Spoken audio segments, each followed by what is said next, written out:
c'est bien que tu es là. Quel départ un peu abrupt. Et donc, pourquoi on est ici aujourd'hui? Pourquoi nous sommes ici ensemble sur la stage? En fait, on avait prévu quelque chose. Monsieur Han a voulu s'en occuper, mais apparemment, il n'y a pas trop de choses qui s'est passé. Et donc, ils sont venus vers nous pour... et donc, c'est à nous de prendre cette petite mission un peu difficile. On se rappelle à la pandémie, donc là, en ce moment, ici, il n'y a pas encore de gens sur la stage et on va les laisser passer par la stage un par un pour un peu éviter trop de contacts. Donc, vu qu'on a commencé plus tard, ça sera encore un peu plus vite que d'habitude. On a mis 2 canapés et en espoir que l'atmosphère avec les gens qu'on va interviewer sera quand même assez confortable et pas trop tendu. Quelques présentations seront un peu spontanées et pas trop pressées. Donc, on invite le premier invité sur le canapé, c'est Linus Neumann. Allez, applaudissements. Linus, tu peux choisir ta place, vas-y. Pas besoin de te trop présenter, tout le monde te connaît. Et donc, je passe le mot à Anna. Allez, tu peux aussi t'asseoir, viens ici. Ah oui, j'arrive. Linus dit, il manque la table des canapés, des petites boissons. Bon, on le fera un autre temps, on n'a pas le temps aujourd'hui. Alors, aujourd'hui, on a le 2023. Alors, qu'est-ce qui s'est passé les dernières 4 années? Par exemple, 2020.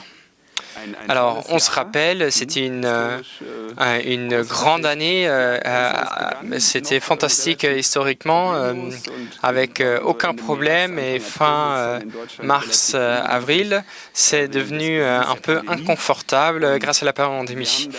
On a assez rapidement, comme CCC, réalisé quelques problèmes, vu que la société était prête à tout jeter par la fenêtre, et abandonner tous les droits de données privées et toute la protection. Et donc, on a vu un certain risque à pouvoir impliquer nos vues de la situation.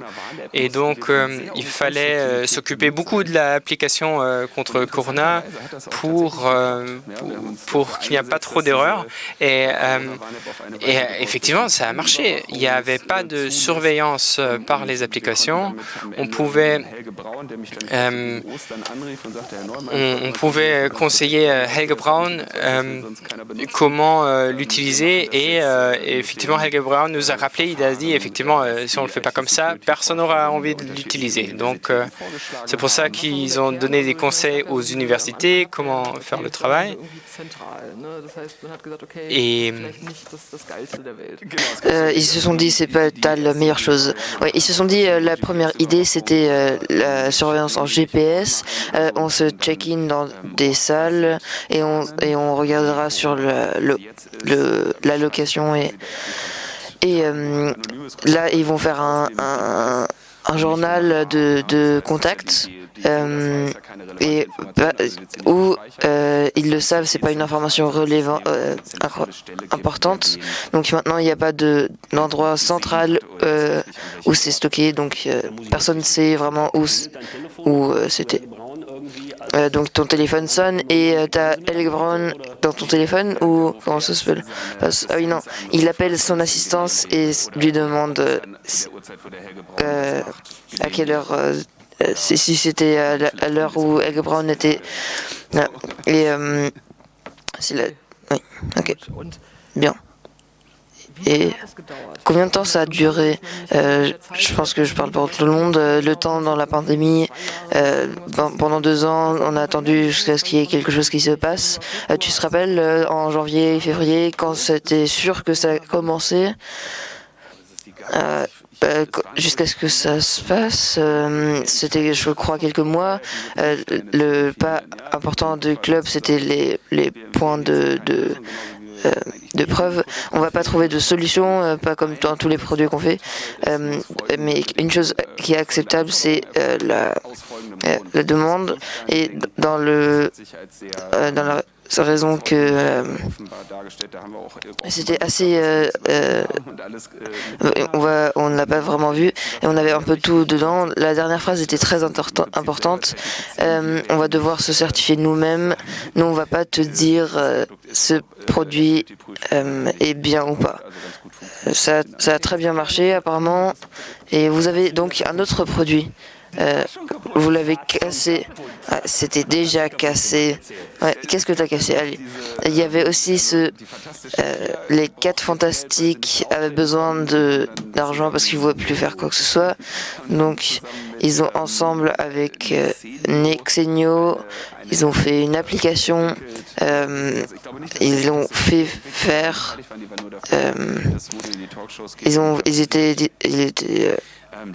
Ils ont fait une application qui va où on peut se checker dans des endroits et ça fait la suite de contact dans la gastronomie et ils vont faire ça devant le rassemblement central. Ils ont attendu que la première police était là et jusqu'à ce qu'il y ait un restaurant qui a été pris et plusieurs peurs. On a dit que ça ne devrait pas être très sérieux et le slide était là et après la pandémie, on pouvait payer avec ça, on pouvait acheter des tickets et ils ont fait beaucoup d'argent.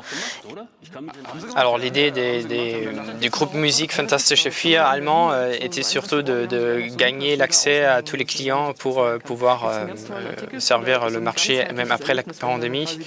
Et effectivement, il y a eu des soucis dont on avait un peu peur. Voilà. Et donc c'est qui a fait tout cet investissement? Effectivement, c'est quelques Russes qui ont investi dans cette infrastructure. Qui a passé les limites qu'on avait pris en fait. Et donc qu'est-ce qu'elle dit la partie de droite milieu? C'est Lily qui a découvert que dans leur application de public politique et de la campagne avait aussi un peu des problèmes des collections de données dans leur application. Et donc la question était qui était responsable. Et la CDU a bien sûr porté plainte, parce que responsable de discussion. Donc il y a plusieurs personnes qui lui ont donné leur aide, beaucoup d'avocats, mais en fait on peut plus dire à la CDU quand il y a un problème de sécurité, et donc on a dit qu'on ne le ferait plus, et d'un coup le téléphone a sonné chez nous, et bon, Linus, vous pouvez pas faire ça. Qui appelle? Non, je vais pas pouvoir dire qui fait pas ça, mais il y a plusieurs personnes qui nous ont dit qui d'un coup ils voulaient vraiment voir s'il n'y avait pas moyen de moyenner en fait. Et j'ai proposé qu'on pourrait peut-être penser à retirer cette plainte. Et c'est même pas si simple quand on a porté plainte. Ils ont dit qu'ils l'ont retiré, mais ça c'est aussi bon. Tout s'est bien résolu, mais c'était une idée absolument idiote. Et il fallait vraiment qu'il soit puni, quoi. Mais bon, on ne peut pas proposer aux gens de dire. Si les gens donnent des informations à propos d'une faille de sécurité, que vous portez plainte, c'est bon, voilà. Donc c'est pas grave. On va continuer à leur offrir de ne plus offrir, de leur expliquer où ils ont leur faille de sécurité. Ouh, parfait. Notre temps est prêt. On n'a plus que 2 secondes. On t'aura parlé. Laisse le micro. Tu l'as pas. Donc, on va continuer directement.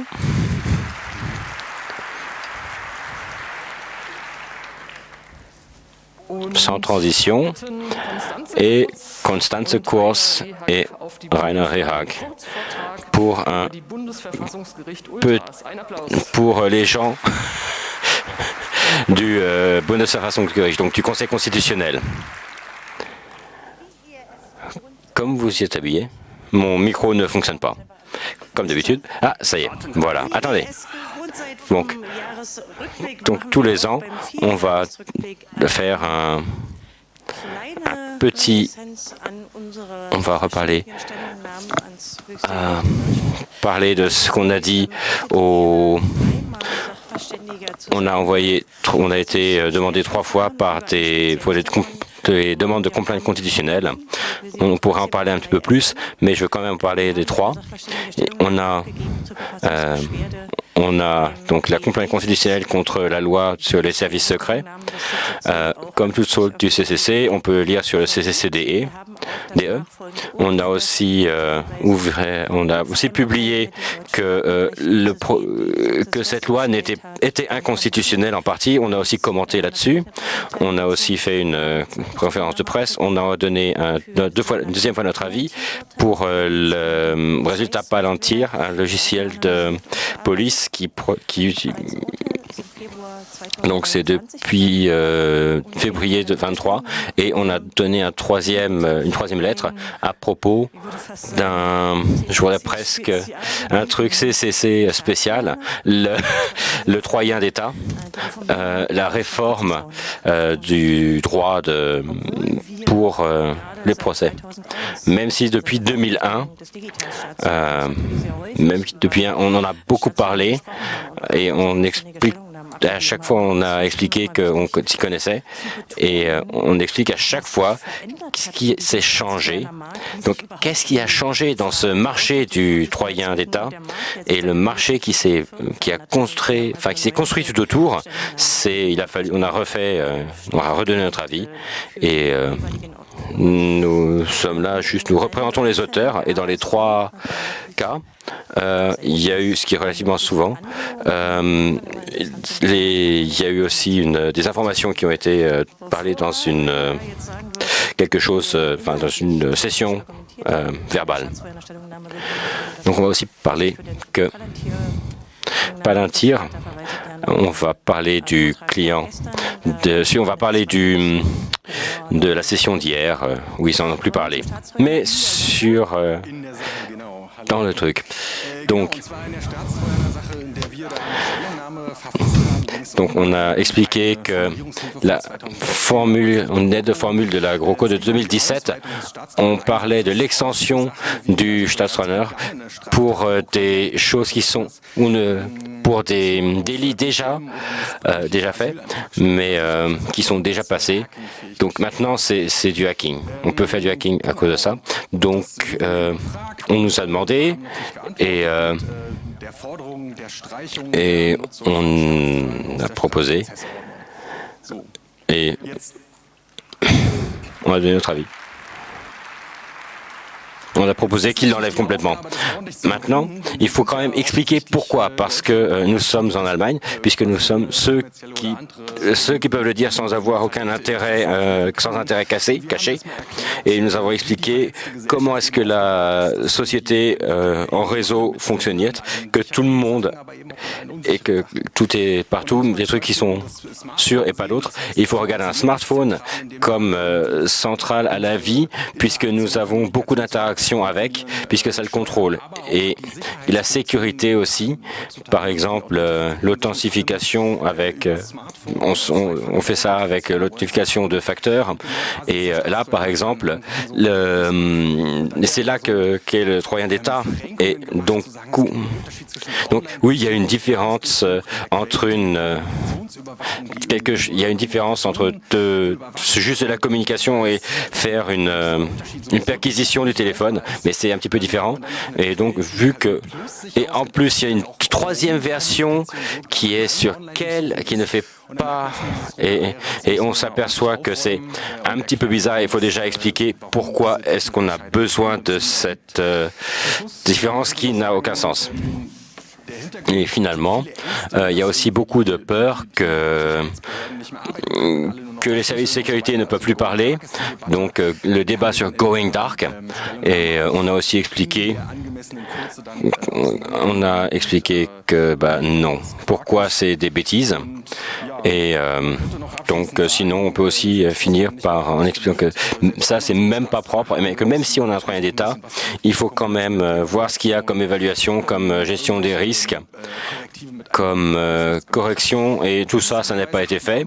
Donc l'ampoule a décidé, le feu tricolore a décidé de toujours de forcer les gens à ce que si l'État connaît un exploit zéro day, qu'il le signale au lieu de l'utiliser. Au passage, on a ce qui n'est pas fait. Et au passage, on pensait qu'on aurait une présentation, mais on n'a pas de nouveau, on n'en a plus, donc on ne sait pas. Donc on ne sait pas.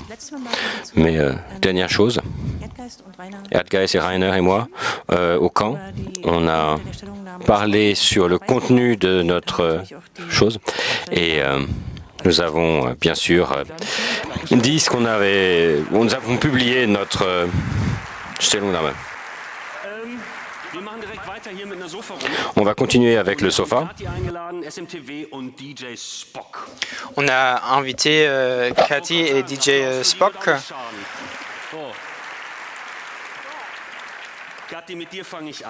Alors Cathy, c'est avec toi que je commence. La pandémie a commencé et il y avait le lockdown. Il n'y aura pas de congrès. C'est une situation un peu con. Donc jusqu'à présent, en fait, tout était bien. Donc quelqu'un a eu l'idée de trouver une solution avec nos exercices, de faire des conférences en ligne, mais ça ne nous disait pas trop. Donc Comment vous avez développé cette idée et quel était le feedback? Ah oui, effectivement, très bien. Au début, c'était un peu difficile. Ah oui, raconte, c'était difficile. Oui, il fallait commencer à le préparer. À l'automne, c'était pas encore très bien. Et donc, la majorité des gens étaient, plupart de leur temps, déjà dans les vidéoconférences. Et donc, la plupart de la semaine, dans leur vie quotidienne. Donc, on voulait plutôt essayer quelque chose d'autre. La plupart d'entre vous étaient avec nous et on payait aussi la contribution. Vous avez eu, mais je ne peux pas trop imaginer dans le club comment ça a marché. Quelques mille personnes qui participent. En fait, les gens avaient tout de suite envie d'essayer quelque chose de nouveau. Ça a marché dans l'association? Ah oui, bon, c'était un truc très nouveau. On s'est un peu séparés dans les différents devoirs et on a eu la conception pour à peu près 200 participants. Et on a quelques chiffres ici qu'on peut voir. C'est mieux à lire dehors pour vous. Il y avait plus que 1500 participants et 99% avaient une bonne connexion et participaient. Et donc, on a des chiffres qui sont très impressionnants. Alors donc, on a contacté Hetzner, le provider des serveurs, et on leur a raconté, on a un petit programme qui était fait pour 200 personnes, mais en fait, c'est un peu escalé, et donc, on a réalisé que oui, en fait, le maximum pour lequel c'est fait, c'est plutôt pour 1000 personnes. Donc, dans notre situation, on est même arrivé à 5000. Mais c'était vraiment très compliqué, beaucoup de travail pour le maintenir fonctionnel. Chaque fois que plus de gens sont venus, il fallait installer un nouveau ordinateur pour contribuer, un nouveau serveur et extendre le système. Ouais, mais enfin ça c'est normal, on fait toujours la construction jusqu'à ce que la destruction commence. Ah oui, effectivement, un congrès comme ça, d'habitude, on sait dont on peut s'attendre, hein. On apporte des petites chaises pour s'asseoir, on prépare les salles et tout ça. Mais là, c'était un logiciel complètement nouveau.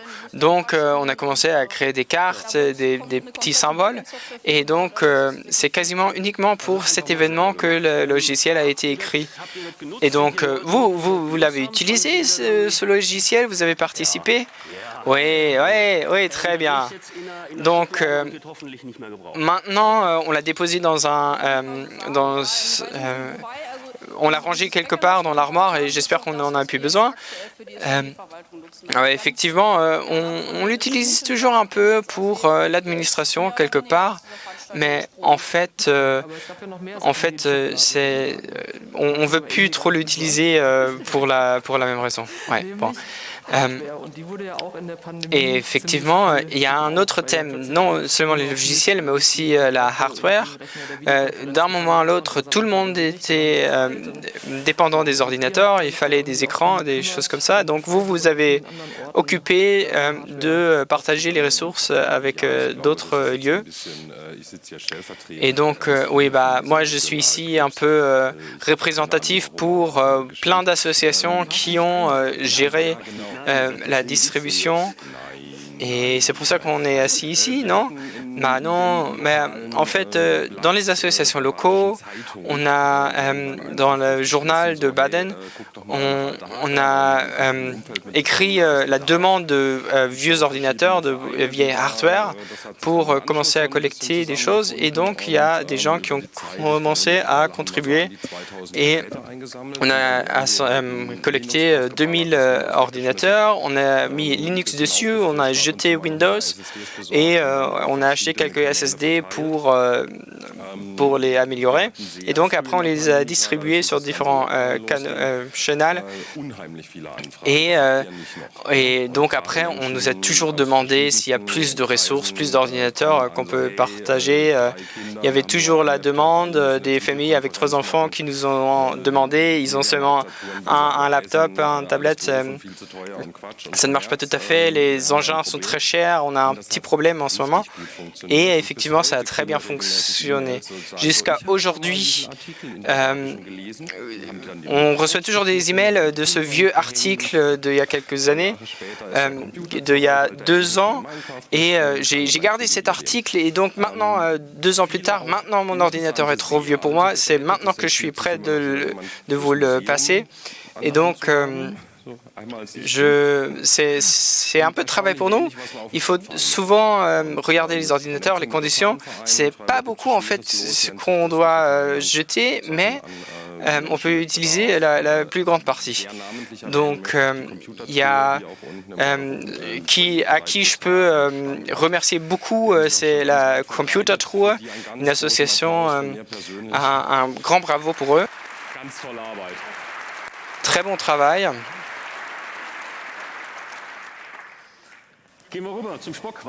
Alors, on retourne au Spock.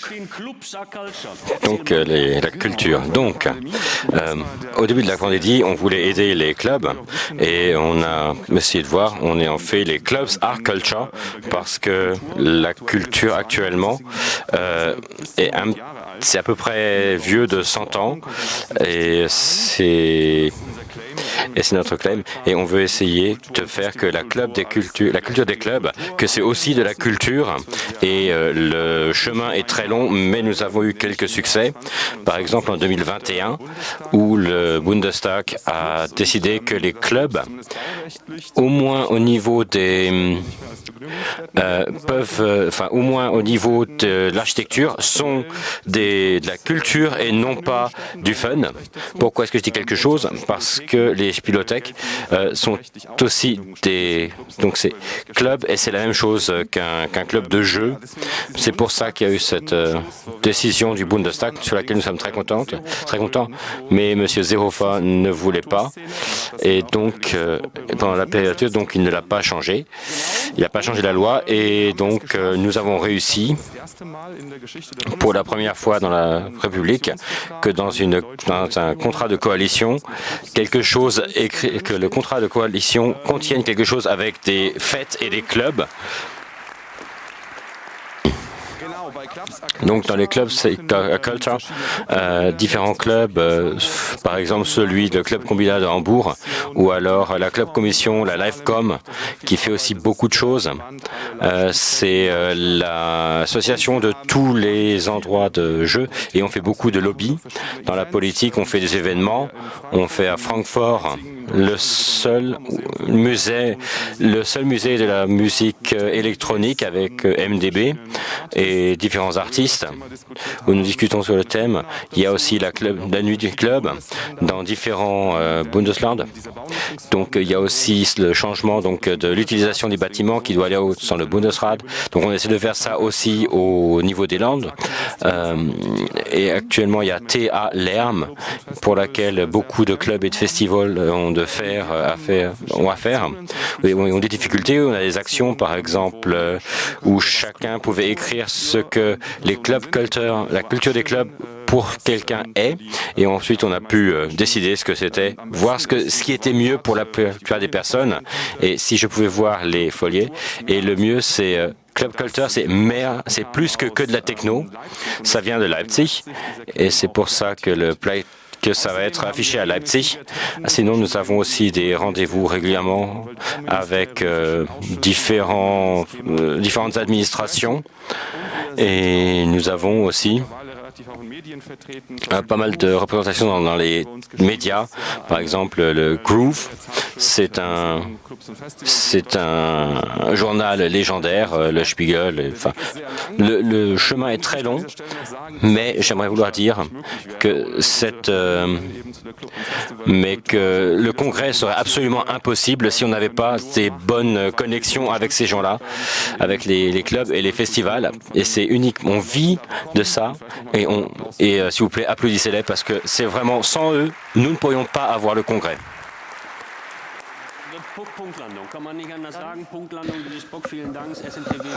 Merci SMTV, merci Cathy. On continue.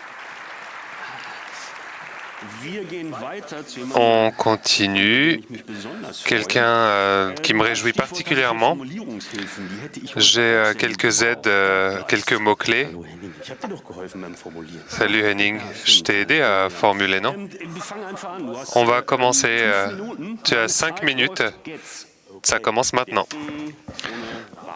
On avait une élection. Il me semble qu'après 16 ans, un gouvernement conservateur a donné sa place à un nouveau gouvernement qui a été construit à partir de ce quartet qui a essayé de créer un programme qui adresserait le silence qu'on a eu pendant 16 ans. Et ils ont eu besoin de quelques consensus pour pouvoir écrire leur contrat de coalition. Et ils se sont dit, tiens, la politique d'Internet, le digital, c'est un super sujet. Et du coup, ils se sont demandé à qui on pourrait demander. Et notre téléphone a sonné et ils ont parlé de lobbyisme et ils ont demandé si on pouvait les aider à formuler cette partie. Il faut que je contrôle ça. Ton téléphone sonne ou est-ce que d'abord quelqu'un a sonné chez toi et ces 4 personnes-là sont venues vous voir? Ces personnes-là ont grandi avec nous et on les connaît encore. On les avait encore dans nos contacts, dans notre Messenger chiffré. Et ils ont... Ouais, en fait, sur les points qui fâchent, on n'arrive pas à avancer. Donc, peut-être pour les trucs qui sont relativement simples, vous pouvez nous aider. on fait tout bien. Donc ça fait 16 ans qu'ils n'ont rien fait, donc des trucs radicaux comme si on essayait de dégager l'analphabétisme digital. Mais ouais, bah bien sûr. Il n'y a personne qui nous dit « Ah non, ça, il faut pas le faire, ça ». Donc c'est bon, regarde, c'est bon, on écrit ça dedans. Sinon, la souveraineté informationnelle, donc explique-moi combien ça a été réalisé depuis. Ouais, bon, d'accord. Ouais, non, il y a des trucs, ça va. Bon, c'est OK, hein, c'est pas... Ça, on pourrait presque voir si les points, ils ont un petit peu regardé, les verbes, les adjectifs étaient un petit peu radicaux, mais sinon, on va prendre ça, et puis on va mettre ça dans le contrat, et puis c'est bon. Et puis, on a aidé un petit peu de la formulation, et on a écrit des choses, et donc... Et on a écrit des trucs qui ne veulent rien dire, enfin des trucs qui sont absolument normaux. On voulait l'avoir aussi, mais que celui qui fait des gros problèmes à cause de ses problèmes informatiques, il doit aussi être responsable. Et donc le principe de responsabilité des éditeurs logiciels. Donc voilà, on les a mis. J'ai trouvé que c'était donc dans le programme du gouvernement, on les a retrouvés ça, et ils ont même fait un site web, le Regierungsmonitor, vous pouvez le chercher, c'est ce qu'ils font, c'est qu'ils montrent ce qu'ils ont fait, qui est écrit dedans, pour vous faire voir à quel point c'est... on peut regarder... Si vous voulez, d'un autre côté, il y avait 3 points dedans, et au niveau de la stratégie gigabit, et les 3 points sont déjà remplis. Voilà. Donc, mais sinon, on n'a pas forcément on n'a pas vraiment suffisamment de gens qui font ça. On a des monopolistes qui utilisent leur chance pour créer de nouvelles sociétés, pour aussi utiliser pour poser leur câble juste à côté, mais bon, t'es pas de bébé. Donc le droit à l'encryption, bon, c'est dedans, mais bizarrement, ça fonctionne. Ils essaient de faire le chat control et le contrôle des chats qui est exactement le contraire. Mais sinon, voilà. Mais sinon, c'est pas trop mal, hein. Mais bon, les 3 points sur 3, non, c'est pas vrai. Et puis, la dernière chose, sinon, on a aussi cherché chez Cyber. Et le seul endroit où il y a Cyber, c'était la défense donc digitale. On ne veut pas d'attaque cyber, mais on ne veut pas utiliser l'informatique comme une zone de guerre. Et la Réunion a dit, donc ils font l'armée allemande peut aller sur Internet pour développer ses compétences pour faire la guerre. 5 phrases. Donc, qu'est-ce qu'on aurait pu faire? Parce que, donc, quand on a une aide de formule, visiblement, quand ça marche pour les gros lobbies, ça marche et pas pour nous, on va peut-être faire un diff pour les lois, comme ça, directement, ils peuvent faire le patch, comme ça, c'est bon. On n'a pas besoin d'attendre que leur secrétaire d'État l'implémente. Sinon, on a au chaos, on a contre ces cas ici, on a regardé les résultats, on a critiqué leurs résultats et à la fin, les points, c'était -3. Et vous pouvez lire ça. Erdgeist.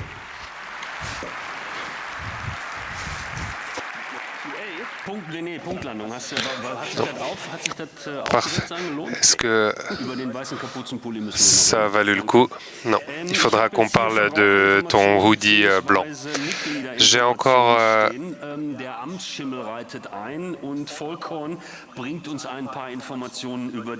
Volkorn qui va nous amener quelques informations sur la bureaucratie du club, des associations. Merci.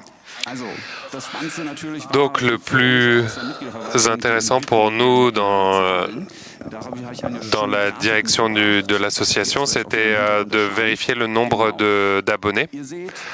Donc j'ai un graphique, vous voyez en 2019, on était dans les 7000 membres et ce qui s'est passé, c'est qu'on est passé à 7900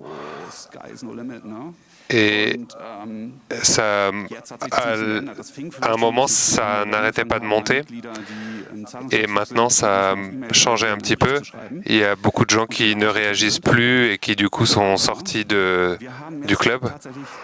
Mais on a quand même un développement assez stable depuis les dernières années Corona. Sur le graphique, vous voyez une courbe vers le haut. C'est le développement tout de suite après le congrès de Leipzig en 2019, le dernier congrès. C'est la réaction typique après le congrès. Et après, vous avez vu que ça a redescendu d'un coup de manière assez rapide. C'est parce qu'on a eu des changements au niveau de l'organisation. Si des membres n'ont pas payé depuis un an et ne sont plus joignables, on doit les supprimer de la liste. Et ça, on l'a fait 2 fois. Vous le voyez une fois au début 2020 et vous le voyez une deuxième fois au milieu, c'est la fin 2021. Au milieu, c'est 400 membres qu'on a essayé plusieurs fois de joindre par mail, à qui on a envoyé 2 lettres qui sont revenues. Et on a regardé la liste et on s'est dit, mais on connaît ces gens-là. Et on les a contactés, mais il restait quand même 400 personnes qui n'ont pas payé depuis plus d'1 an et qui n'étaient pas joignables. Donc on a eu cette chute. Et ensuite, on a eu des événements qui ont fait monter un peu le nombre d'abonnés. Ça suffit par rapport au nombre de personnes. Maintenant, on va regarder un peu, on va faire une devinette sur l'image. Ici, c'est le nombre de personnes qui utilisent le PGP. Donc, on est à 20%. Ça pourrait être quand même un peu mieux, surtout par rapport au problème de protection des données. Ça pourrait être un peu mieux. Mais vos applaudissements pour les utilisateurs du PGP. On se donne beaucoup de mal pour gérer vos problèmes avec votre clé PGP. Donc, on a des nouveautés au niveau du logiciel. On peut avoir un gestionnaire de clés en ligne avec un domaine. Si vous avez un domaine particulier, vous pouvez mettre un chemin d'accès où vous pouvez télécharger la clé automatiquement et l'utiliser. Ce chiffre-là n'est pas inclus dans les 20%. Je pense que c'est les points les plus importants pour la partie PGP. Il y a d'autres petites choses que j'aimerais signaler sur les membres. Et c'est un détail technique. On a toujours des demandes de personnes qui aimeraient être membres avec leur entreprise du club. On avait ça avant dans notre organisation qu'on pouvait faire ça. On pouvait autoriser des associations ou des entreprises. Et depuis un moment, on a supprimé cette possibilité et uniquement des personnes uniques peuvent devenir membres du club.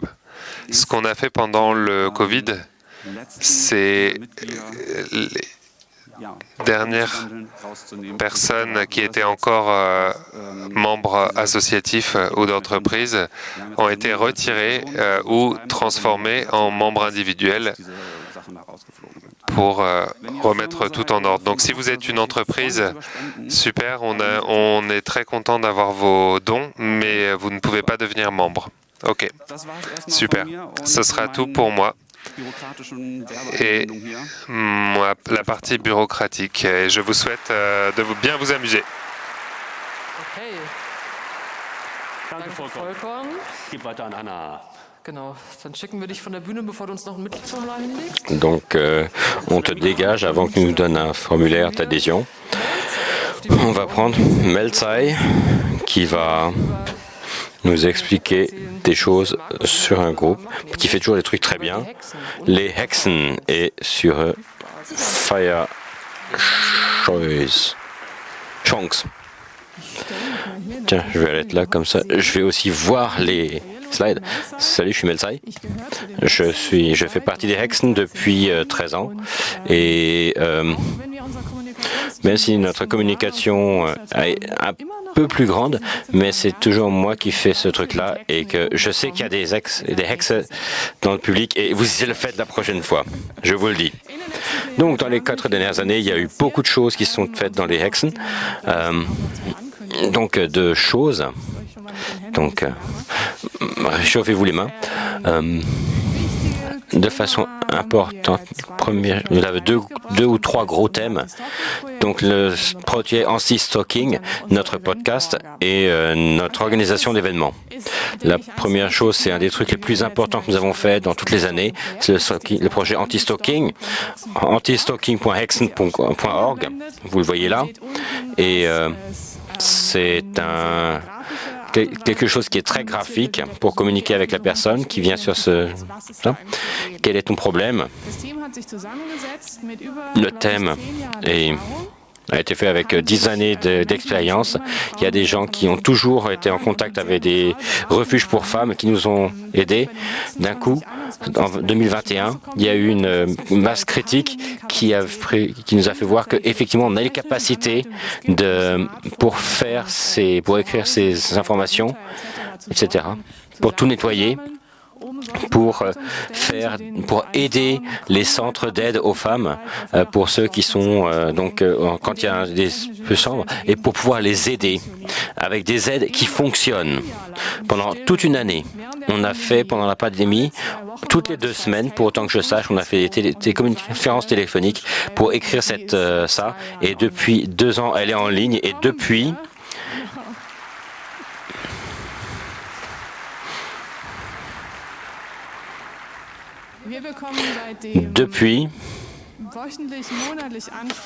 tous les mois et toutes les semaines de l'aide pour essayer de régler un seul point ces cas, parce que généralement le stalking, il y a souvent des enfants, et donc il est extrêmement important de documenter le stalking, parce que devant le tribunal, pour bloquer le comptable, donc il faut documenter et ensuite effacer.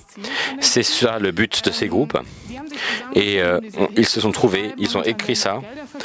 On a encore de l'argent. Donc, nous sommes en train de former parfois, lorsque vous avez une capacité, des gens dans les centres d'aide aux femmes pour que ces gens-là puissent directement travailler avec les victimes. Et ce serait bien s'il y ait plus de personnes quelqu'un aidait plus.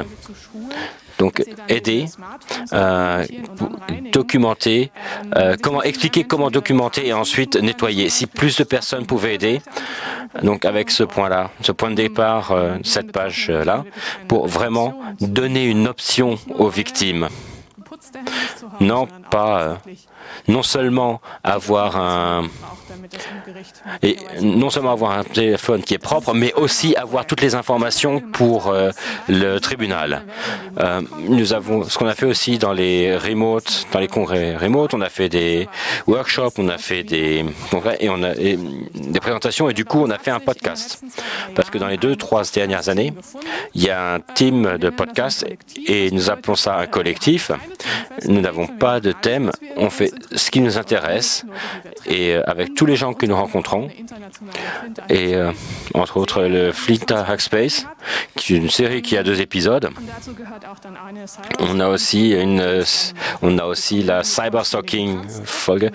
Tous ceux qui ne peuvent pas lire, enfin tous ceux qui ne veulent pas écouter peuvent aussi le lire. Il y a toujours une transcription. Voilà, merci.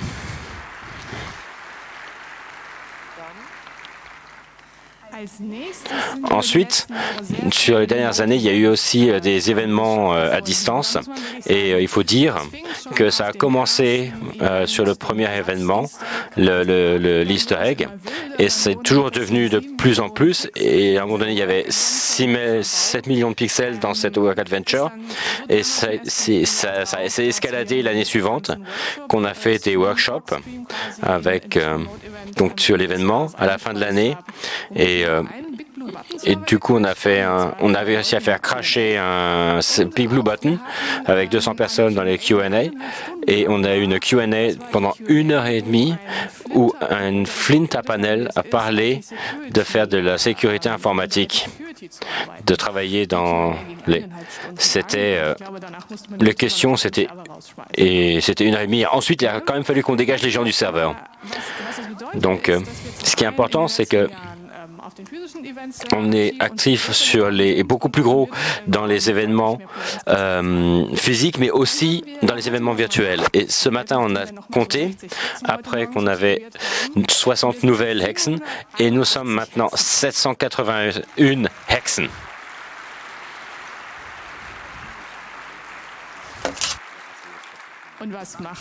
Et qu'est-ce qu'on fait dans ce cas-là? On fait sa propre conférence. Nous allons en 2025, donc dans 2 ans, faire une conférence des Hexen.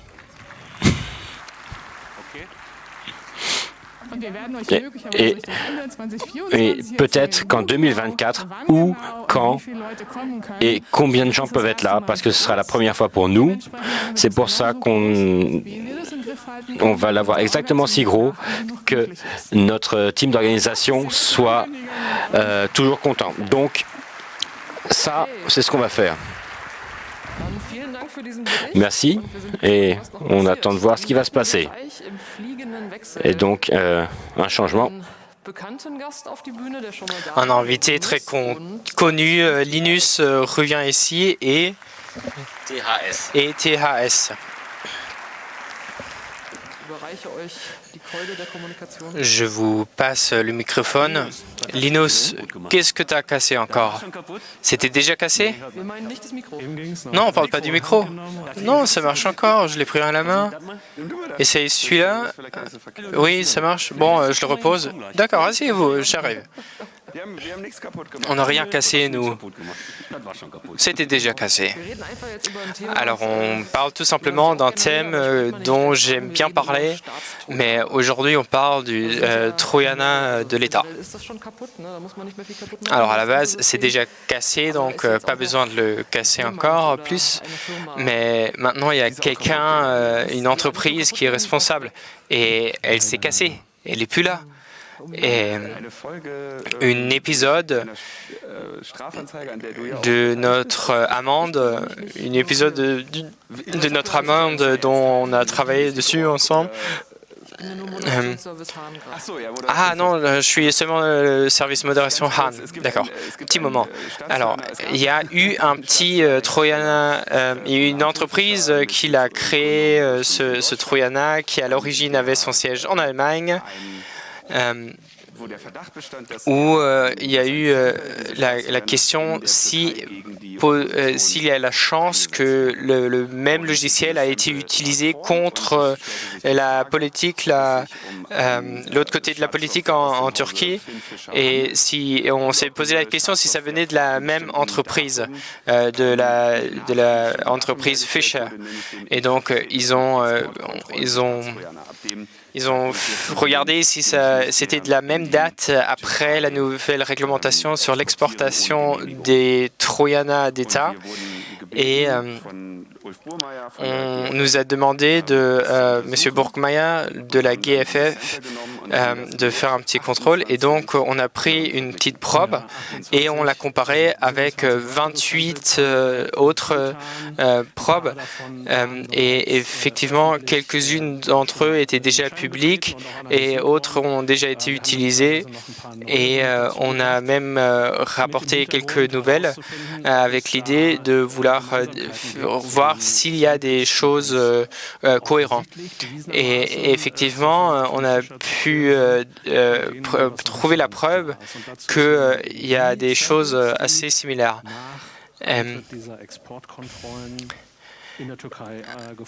Et voici donc les différents facteurs qui ont été trouvés après cette entreprise a fait l'exportation.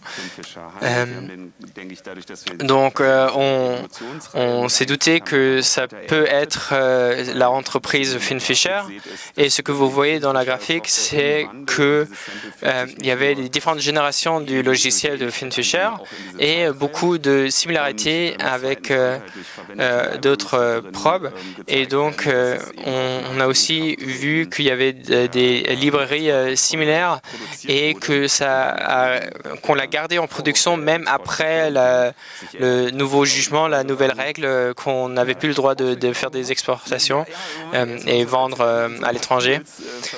Effectivement, on a publié quelques logiciels qui nous donnent l'option à donner un tampon sur les choses de Finfisher pour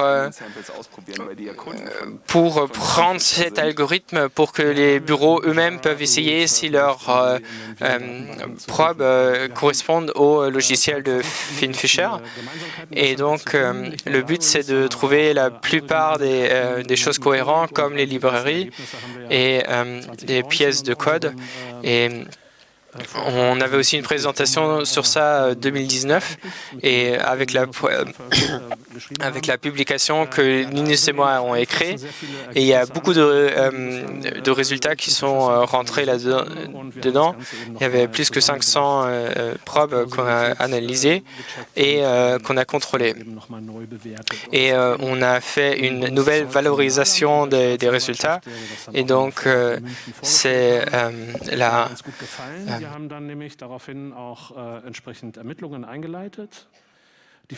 Donc, c'est l'État qui a dû faire ses propres recherches et regarder du côté juridique avec des nouvelles recherches, même des contrôles dans quelques maisons, dans les entreprises, pour regarder pour des certes amendes et faire des contrôles dans plusieurs bureaux des différentes constellations de l'entreprise Finfisher. Et cela a résulté dans plus de questions de l'État et de la recherche.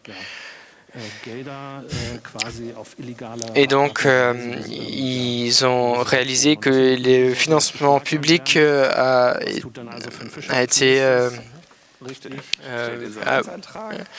et effectivement, le tribunal a vu que l'argent public aussi était distribué dans leurs propres mains.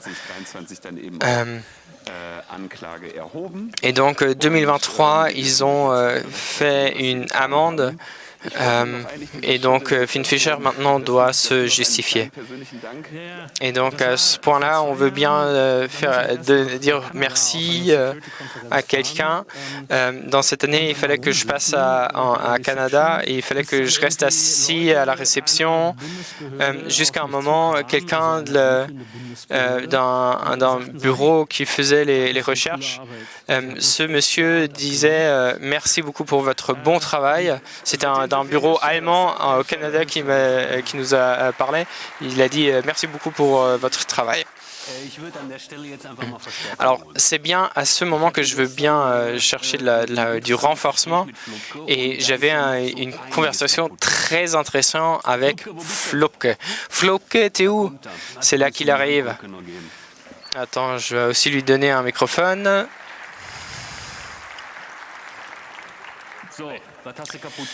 Salut, qu'est-ce que tu as pété alors? Assieds-toi. Est-ce qu'on a aussi une présentation? Parce qu'effectivement, il y a un beau petit titre. Il y a un petit arrangement. En fait, je m'attendais qu'on prenne le même titre comme dans le journal Express.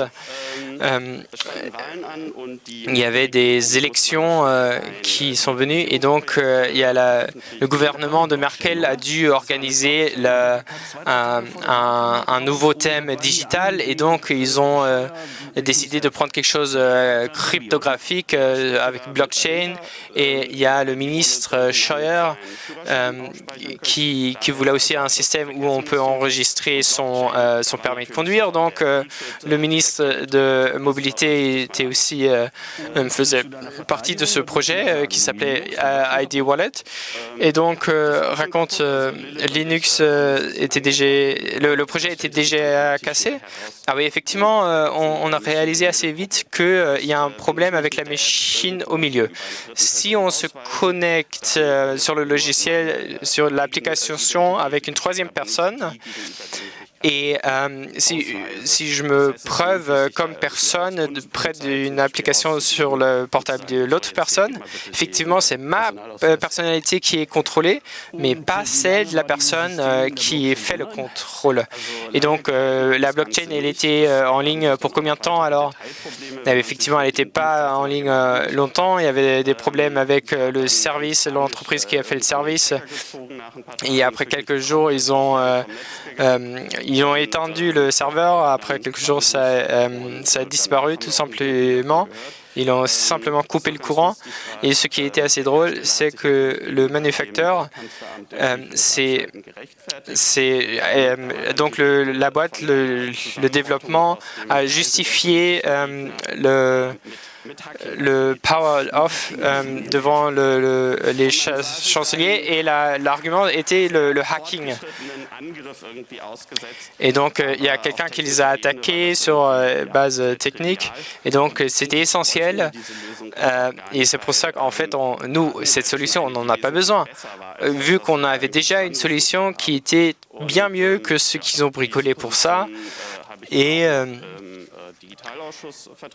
c'est cette position que j'ai aussi défendue dans l'association, dans le forum digital. Et ils ont dit qu'avec le passeport digital, il y a aussi déjà des options similaires. Et donc, plus en plus de personnes se sont posé la question pourquoi on a ces dépenses pour ce projet-là, ça nous sert à quoi en fait? Le sujet est plus ou moins terminé. Maintenant, on n'aura plus de wallet EID en ligne. Mais est-ce que vous avez vu qu'il y a quand même au niveau de l'Union européenne quelque chose qui arrive? Comment tu te sens par rapport à ça? Combien de temps ça va durer?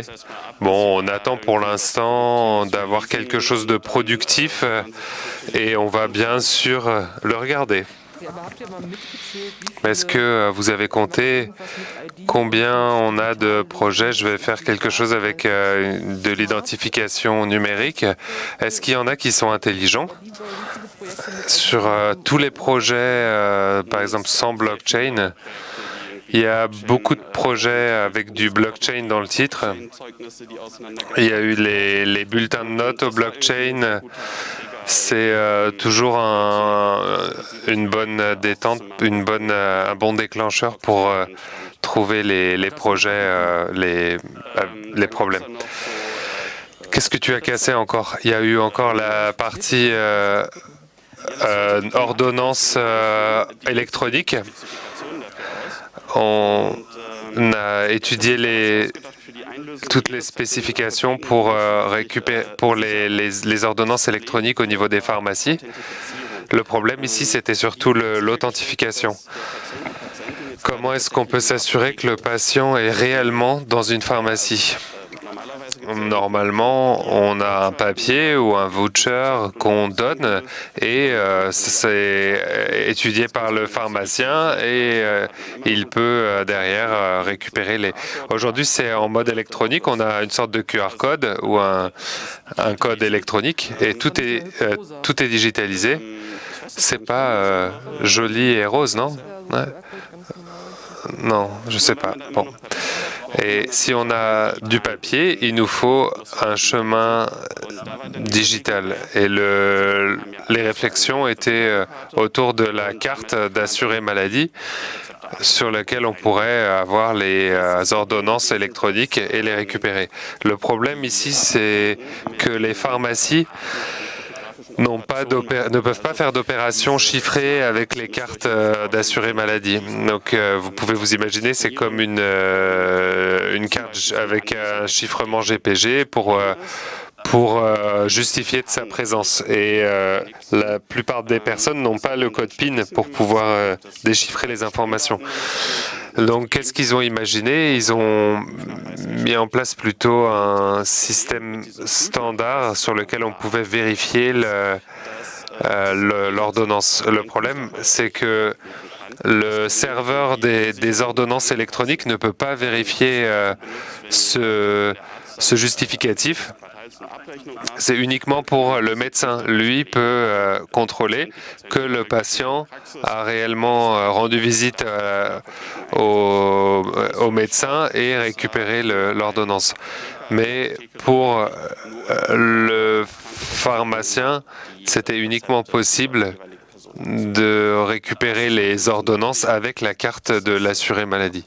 Et c'est problématique puisqu'on n'avait pas de sécurité. Et ça vient quand? C'est venu quand? Ça fait 14 jours que c'est sorti. Ma mère vient de me dire que c'est sorti juste avant Noël et que c'est devenu encore plus compliqué qu'avant. Je pensais que c'était déjà lancé. J'ai fait plusieurs sessions sur les ordonnances électroniques et il faudrait que je regarde la timeline. J'ai regardé un petit peu pour la partie pharmacie et on a réfléchi, au lieu d'avoir des vérifications à plusieurs canaux, on va essayer de faire quelque chose de plus structuré avec un serveur qui peut contrôler les ordonnances électroniques. À propos, tu as aussi réparé quelque chose. Tu as fait faire des économies énormes au système de santé.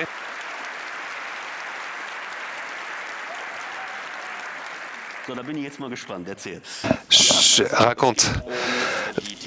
C'est les connecteurs TI, c'est comme des routeurs VPN ou des Fritzbox qui sont dans les cabinets médicaux et qui se connectent à l'infrastructure télématique avec certains services où vous pouvez avoir les ordonnances électroniques et les données sur les patients. Sauf que leur certificat était expiré.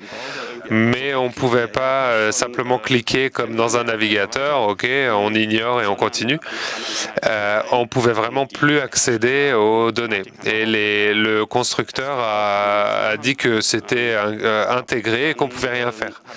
Donc, j'ai pris à partir du magazine Heise, j'ai regardé comment on pouvait faire du reverse engineering sur ces éléments et avec Annika, j'ai créé un patch pour récupérer les certificats et les échanger avec des certificats rallongés et valides. Donc tu as pu modifier le certificat en ligne alors que le constructeur ne savait pas le faire. Il le savait très bien, mais pour faire de la pression publique, certains l'ont rendu public et d'autres non. Est-ce que c'est toujours valide? Ils ont un autre mode de financement, donc l'idée, c'est que les constructeurs ne créent pas des poubelles électroniques, mais qu'ils puissent avoir des méthodes pour accéder aux différentes données. Merci beaucoup. Il y a quelqu'un de la Gématique qui nous a contacté. Ils étaient prêts pour discuter. Et à la fin, on a trouvé des solutions pour l'ordonnance en ligne mais c'est pas quelqu'un du ministère de la Santé qui nous a appelés. Donc, mais faites aux vitesses et ensuite on vous dégage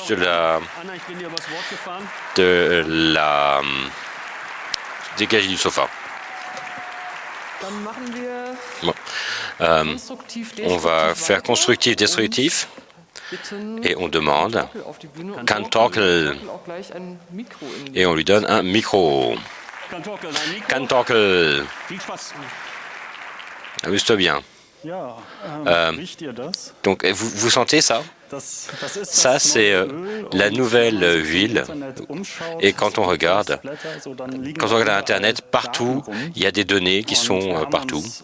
Et au milieu de la pandémie, je dirais simplement beaucoup de pertes de données. On les a regardées, on a fait un post-blog, on a trouvé 6 millions de données sur 65 litres. Techniquement, c'était toujours la même chose.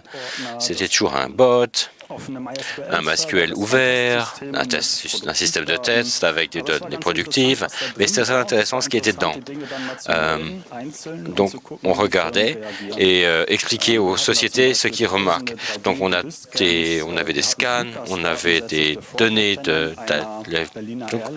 nous avons d'une société aéronautique berlinoise qui n'existe plus. On a fait le post de blog et c'était pas tout. On a fait aussi, on a vérifié si ça a fonctionné. Et donc, les données qui ne sont pas sauvées, ce sont les seules données qui ne vont pas être perdues.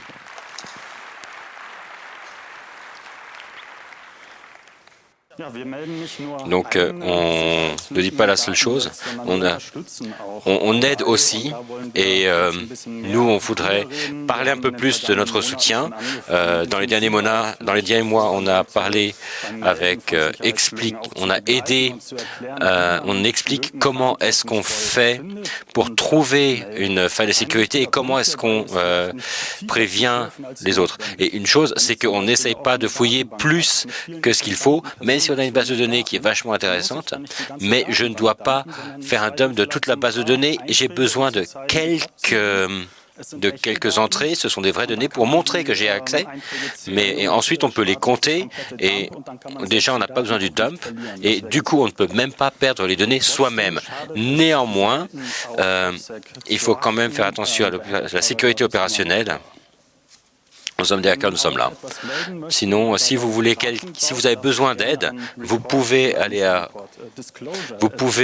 aussi aller à disclosure.ccc.de et ils vous aideront à faire ça. Et sur cccde./disclosure, il y aura aussi des nouveautés. Nous voulons, pour tous les cas que nous aidons, nous voulons en parler. La plupart, c'est pas un gros bloc. C'est pas un blog, ça vaut pas le coup d'un blog, mais juste un tout petit peu, on aimerait bien en parler. Donc les prochains cas sont déjà depuis hier sur ce site web et on continue à travailler sur le backlog et au fur et à mesure, on va les mettre à jour et on va les ajouter à ce blog.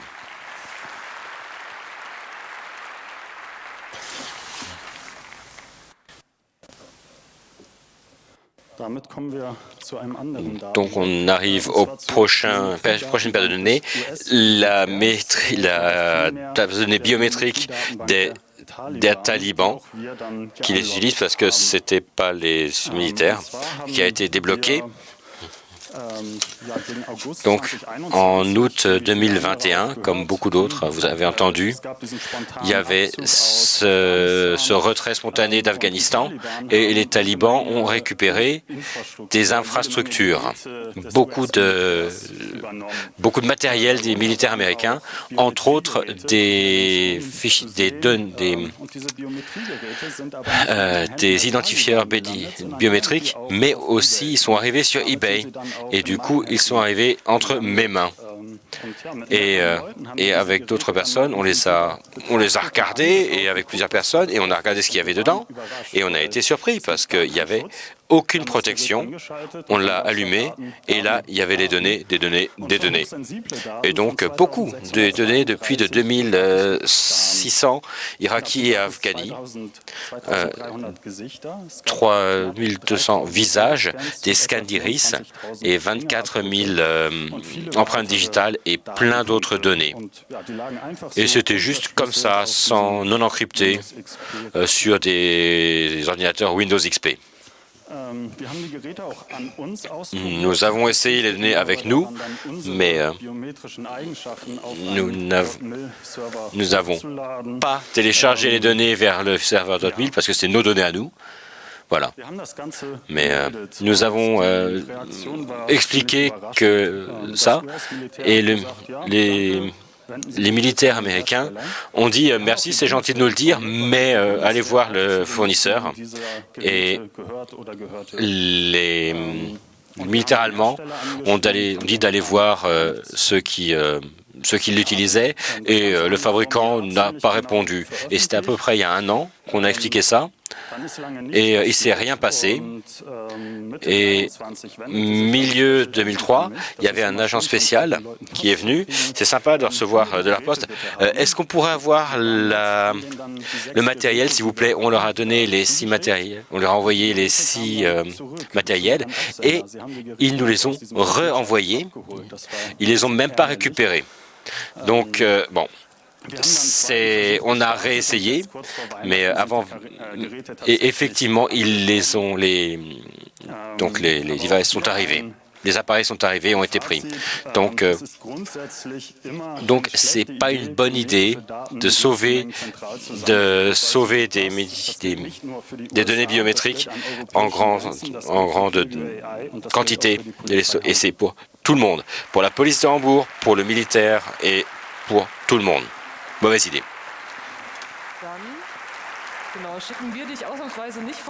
On ne te dégage pas, on va te demander de t'asseoir sur le sofa et on va demander quelqu'un d'autre, c'est-à-dire Calici. Bienvenue.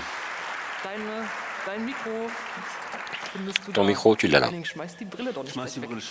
Henning, jette pas tes lunettes. J'en ai un. Ok, bon, un seul, c'est bon. Prends lequel.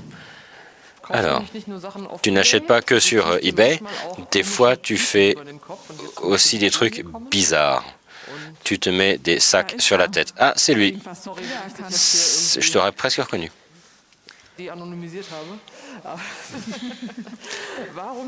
Pourquoi est-ce que tu t'es mis un sac sur la tête?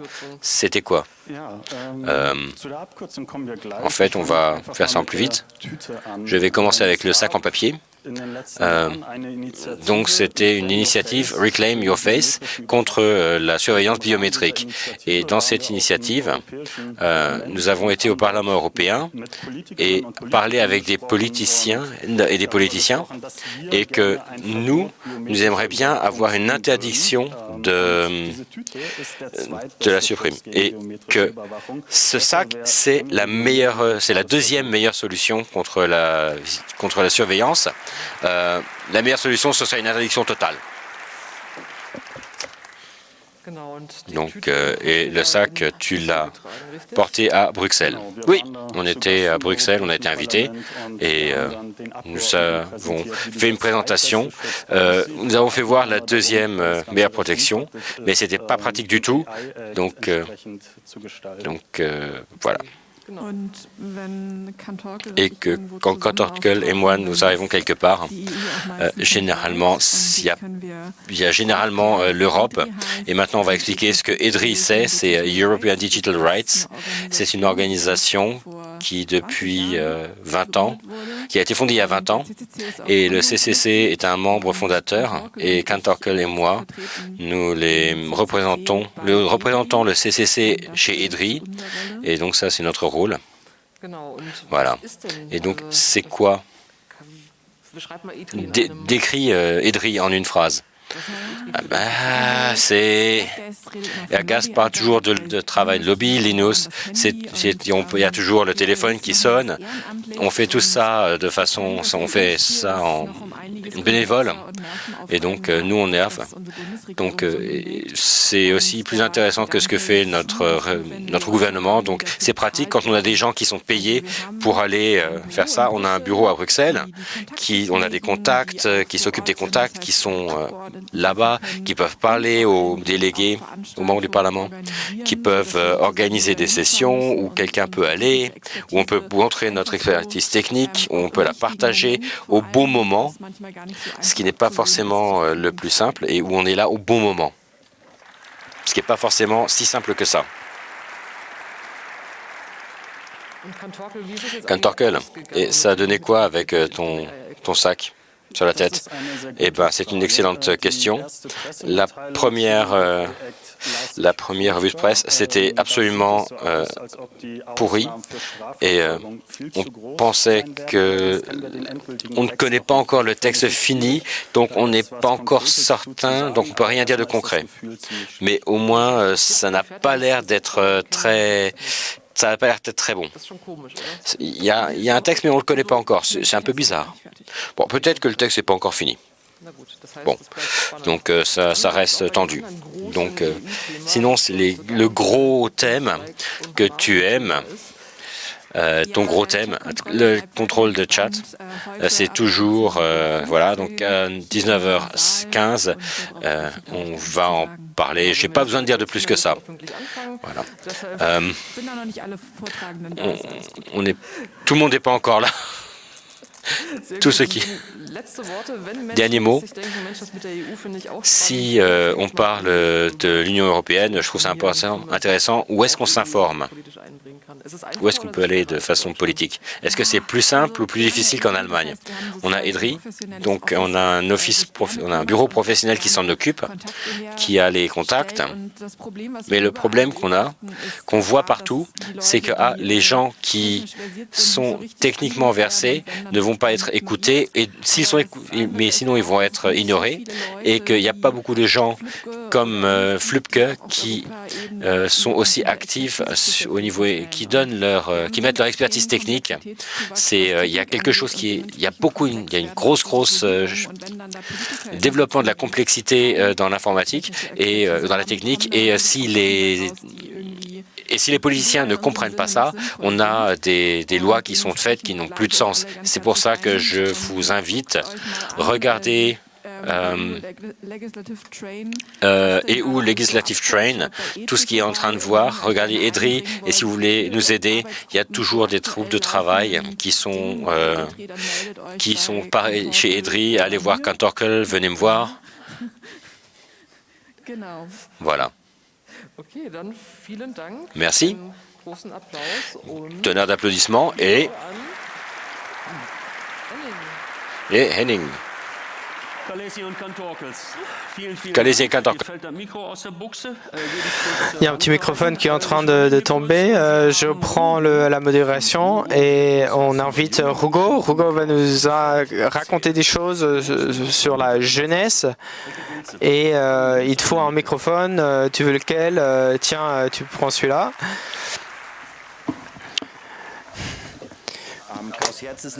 Chaos Jetzt est un groupe organisé autonome de jeunes de moins de 25 ans. Nous voulons organiser l'accès facile pour les jeunes. C'est pour ça qu'on a des rencontres. La prochaine sera à Bochum, cet été à Dresden. On fait des petits hacks, on bricole et des fois on invite aussi les petits boomers. Et les tickets sont gratuits. Si vous avez envie, créez des petits bandes, des clubs, et venez et suivez-nous sur Mastodon. Alors moi j'ai aussi le droit de venir, tu dis? Ça t'a dit que j'ai aussi le droit de venir? Ah, merci. Bon, non, bon. D'accord, alors on continue directement. On parle aussi de quelque chose de très intéressant avec Miri. Miri nous raconte quelque chose du stipendium catalyse chaotique. Ouais. Le stipendium chaotique catalysateur donne des subventions depuis 2022 pour des travaux de sciences, un financement de 1 500 € qui vient de l'association elle-même. C'est pourquoi le Chaos le fait en fait. L'idée, c'est sur la pancarte, c'est pour faire plus d'actions nous-mêmes au lieu de uniquement réagir sur d'autres. Et non, donc on veut plus de travaux scientifiques pour regarder les technologies télécommunications et faire des propres développements. Ah, et c'est des autres fichiers que je pensais. Et pour un peu réfléchir, quelles sont les possibilités de la technique dans le futur. Et j'ai un peu perdu l'ordre là. Excusez-moi, je regarde en haut. La façon comment ça peut être développé, ça doit être à base de l'éthique de notre association. Et donc, c'est des gens qui ont appris nos idées et que ça doit être dans la plupart jusqu'à présent c'était dans les scientifiques techniques et naturels, mais on veut aussi avoir un peu plus de participation de la philosophie et de la littérature. Et jusqu'à présent, ça prend un an. Il y a 6 êtres qui prendront la décision, qui recevra la décision. Il y a Lana, Pico et moi qui en font partie. Et ça pourrait être un peu mieux, mais il y a un système un peu complexe qui est très spécifique qu'on utilise. On prend quelques chiffres, on donne des petites notes et différentes façons pour valoriser les propos, les propositions. Et souvent, on leur réécrit après pour poser quelques petites questions, savoir comment ils veulent dépenser le budget. Et jusqu'à présent, on a donné 8 stipendiums et on donne 4 stipendiums par semestre. L'idée, c'est que le travail fini doit être aussi disponible à l'association et soit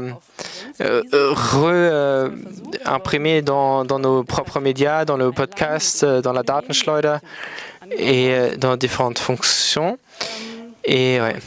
La raison pourquoi je suis là, il y a un qui n'a pas été accepté. Donc il y a 3 travaux finis qu'on a déjà mis en ligne. Vous pouvez regarder. Et le premier thème était c'était sur les ateliers ouverts, les Fab Labs, les makerspaces publics dans la région Lausitz et leur indépendance avec la possibilité d'être indépendant. L'autre thème, c'était une vie sans portable, sans smartphone et comment ça pourrait se marcher. Et le troisième. Ok, c'est quoi? Okay. Bon. Je pense que j'ai tout dit. Donc, regardez notre site internet. Si vous avez prévu faire un travail master, écrivez-nous. Et si vous travaillez déjà à l'université, vous pouvez faire un peu de pub. On a quelques pancartes qu'on peut vous donner pour les accrocher chez vous, des petits flyers qu'on peut partager. Et aussi un texte standard qu'on peut distribuer par mail dans les institutions. Ah non, attends, t'es pas obligé de partir tout de suite. Si vous voulez participer, vous pouvez me contacter directement. Miri, merci beaucoup. Et maintenant, sur la liste, il y a Paki. Paki, je t'invite, t'es sur ma liste.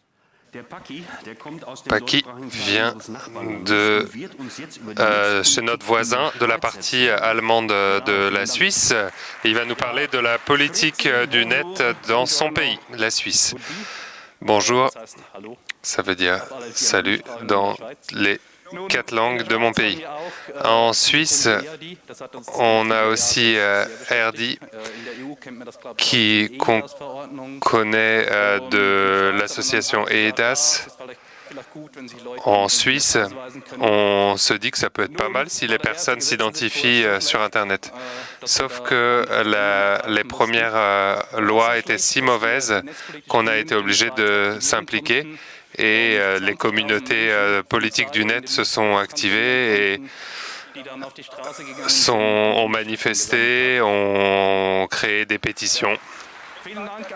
Merci à tous ceux qui nous ont aidés. Et c'était si mauvais qu'on n'a pas seulement sorti un référendum, mais on a même convaincu le peuple que cette proposition était si mauvaise qu'on ne peut pas l'accepter. Et il a été proposé que les grandes entreprises pouvaient délivrer des cartes d'identité sur Internet.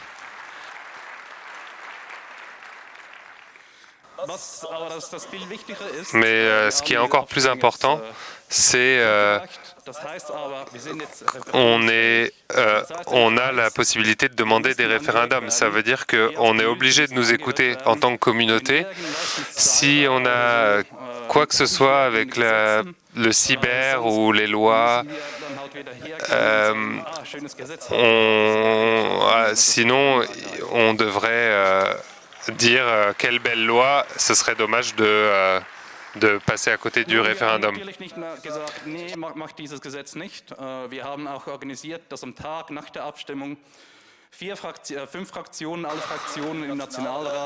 Toutes les fractions, 4 fractions du Parlement ont déposé une motion de censure, mais on leur a demandé d'économiser les données.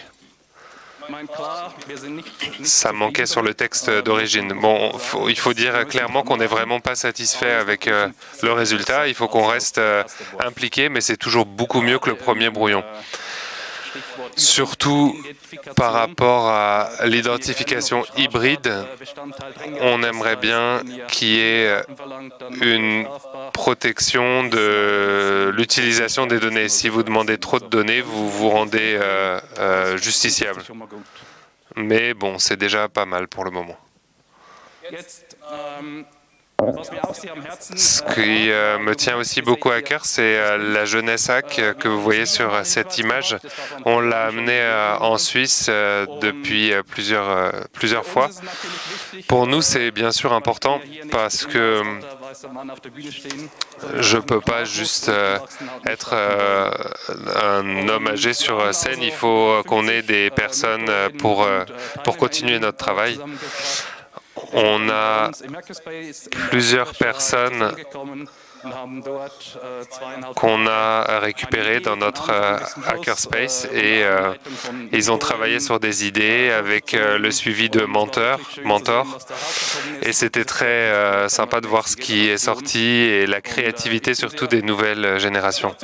Je suis vraiment très enthousiaste à voir ce que nous amènent les nouvelles générations.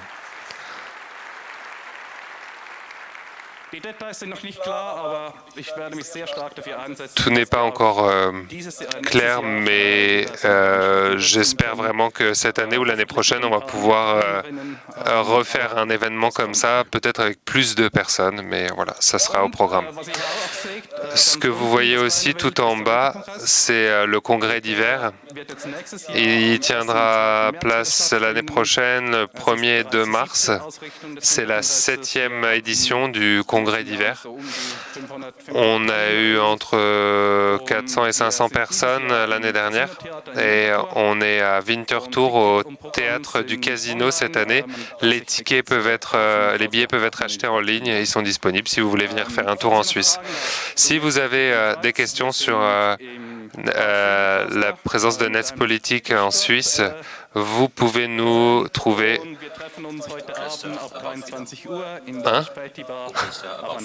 Au cluster pour vos questions. Au cluster About Freedom. Okay.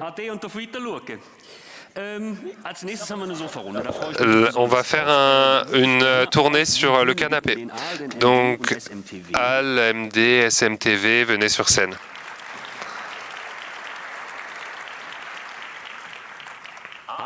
AL, qu'est-ce qui se passe? Qu'est-ce que c'est? Où est ton visage?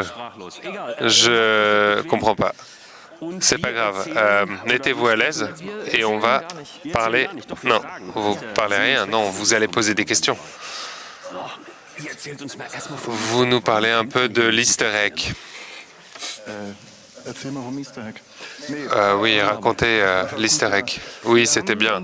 On s'est réjoui de l'Easter egg à Hambourg, de faire un événement à Hambourg avec 999 personnes, bien sûr, seulement.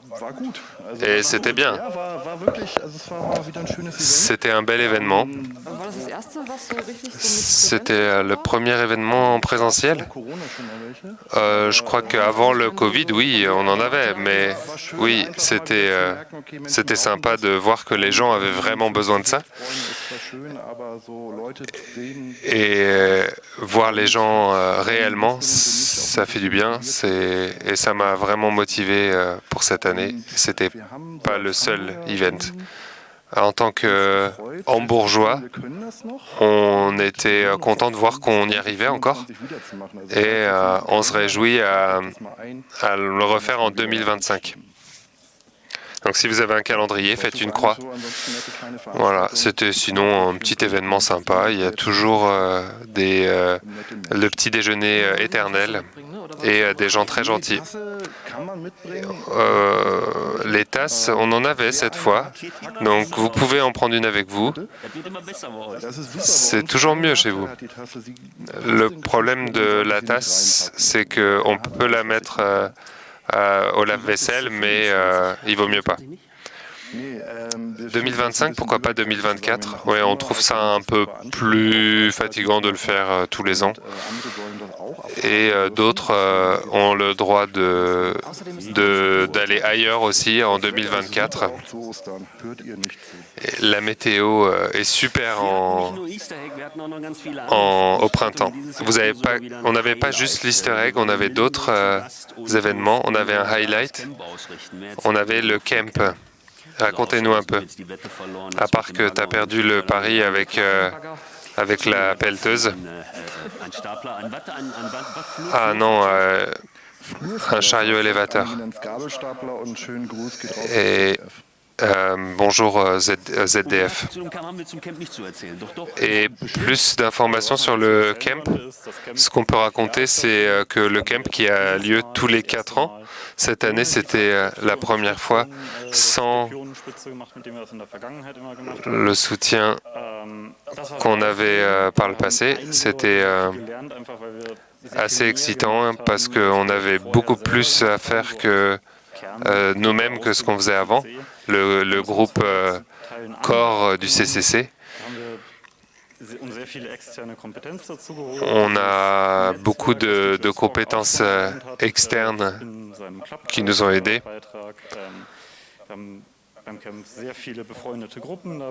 On a eu beaucoup de groupes de différents projets. Qu'est-ce que tu as fait toi au camp? Moi j'ai fait des puzzles, oui. Avec l'équipe village, on avait à peu près 200 groupes qui ont ramené plein de choses super pour construire des petites choses décentes jusqu'à des scènes un peu plus grandes sur lesquelles on a eu énormément de contenu de grande qualité. C'était vraiment un terrain d'aventure vraiment bien et on peut le refaire à tout moment. En général, un camp, un camp, et j'aimerais qu'on applaudisse surtout tous les groupes qui ont pu mettre en place quelque chose de beau. Voilà une vue, on voit le camp de l'espace, il y a des images sentinelles qui nous montrent le camp vu de haut. C'est très joli. Je voulais encore, si vous faites quand vous voyez des gens qui sont en train assis à côté de la siège, dites-leur merci parce que je peux vous dire que j'ai beaucoup de temps, mais chaque personne qui vient et qui aide, et il faut les motiver. Et donc vous pouvez vous applaudir, et surtout les gens qui font beaucoup de travail. Nous, on est assis, on fait beaucoup de meetings, mais ça va pas sans les gens qui viennent et qui font. Et c'est extrêmement important de leur dire merci. Donc, je vais... Beta, est-ce que tu peux mettre la carte, s'il te plaît? C'est le prochain slide. Donc ça, c'est la carte. Il n'y a pas que le camp et il n'y a pas que le congrès. Il y a aussi d'autres choses. Il y a beaucoup d'événements du chaos. Et en Allemagne. Donc, il n'y a pas que le camp et le congrès, il y a tout ça. Il y a aussi ailleurs. Et regardez la carte. Et il y en a encore la moitié qui manque, mais qu'est-ce que tu veux faire? Voyez la carte. On reconstruit. Il faut... Dernier mot? On refait un camp? C'était bien le camp. Merci beaucoup pour tout et on continue.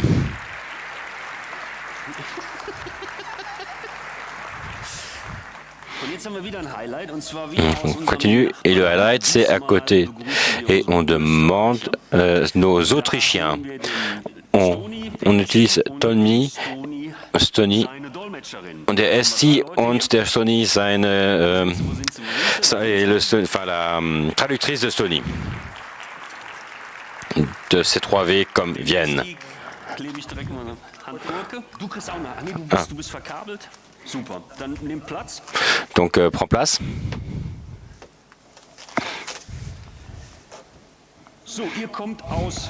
Vous venez de Vienne. Donc, expliquez-moi. Donc, alors, ce que j'explique, c'est que nous sommes un petit pays et nous avons un petit patelin, c'est Vienne. Et dans ce petit patelin, il y a le Metalab.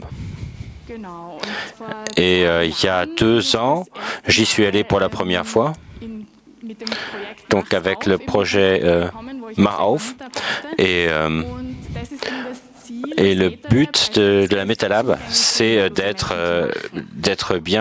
accessible pour les sourds. Et j'y suis allé, et dans le Metalab, il y a régulièrement le C3V, et donc moi et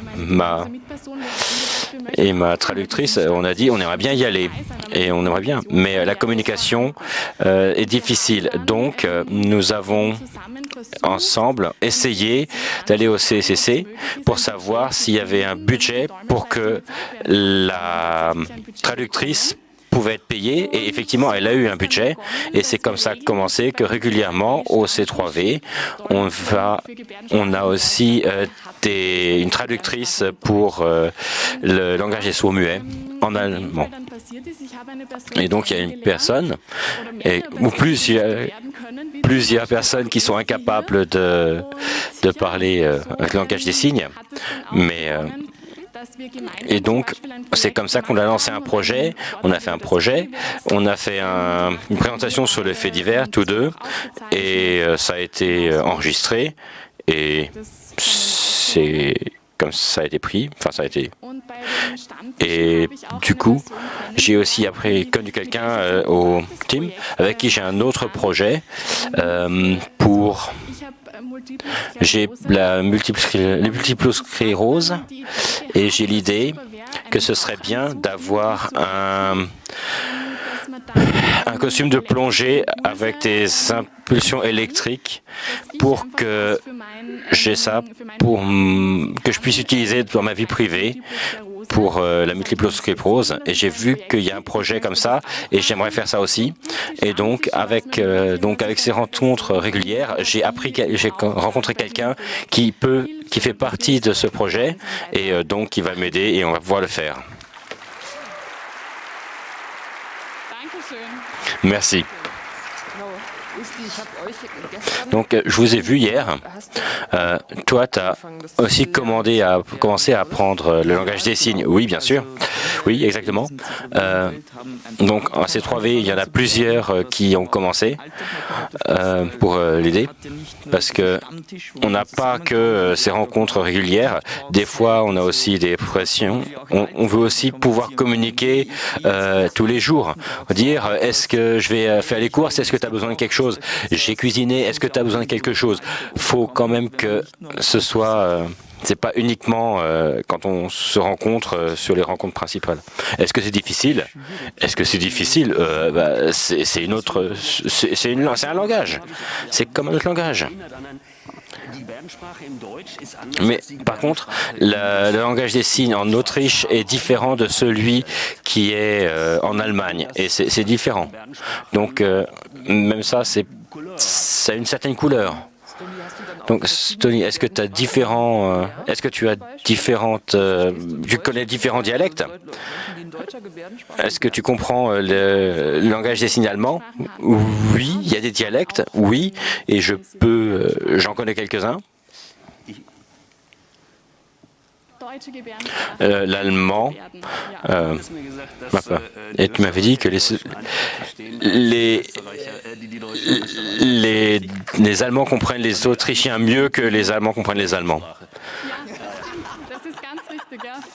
Non, c'est les Autrichiens qui comprennent mieux les Allemands que les Allemands comprennent les Autrichiens. C'est la même chose comme dans la vraie langue. D'accord. Alors, c'est quoi le mot dans ta langue pour des hackers? C'est ça alors? Alors, c'est ton doigt tordu sur la surface de ta main. Mais ce que j'aime, c'est le signe pour nerd, c'est la lunette.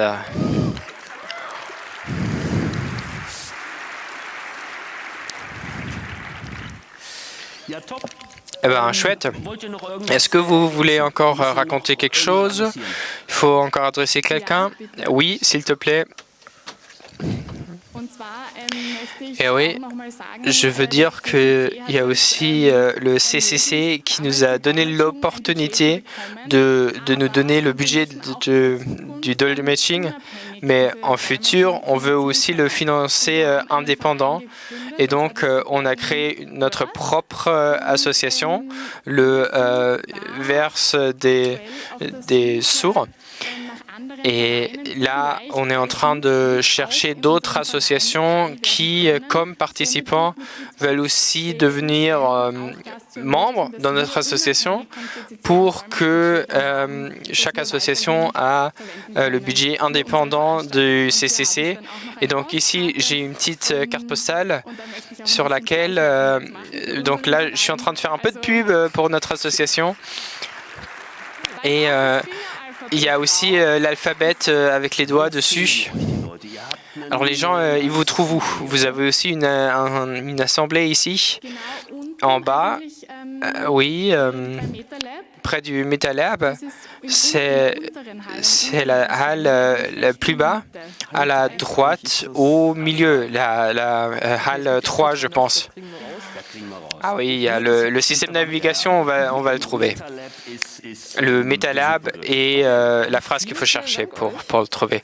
Merci beaucoup à vous et j'espère que si ça vous intéresse, merci beaucoup pour l'impression venant d'Autriche et merci beaucoup à la Stony, la Dolmetscherin, ouais.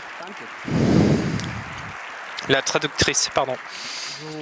Voilà, alors c'est ton tour, c'est le mien. Ah non, c'est mon tour, c'est mon tour. Alors, c'est Moulana et Fabi qui demandent des histoires. Mais est-ce qu'on a des microphones? Ah oui, bien sûr.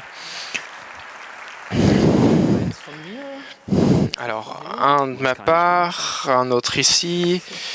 Voilà, t'inquiète. Allô? Allô? Allô? Chez moi, ça marche. Chez moi, ça marche aussi, ça fonctionne? Parfait. Oui, bon.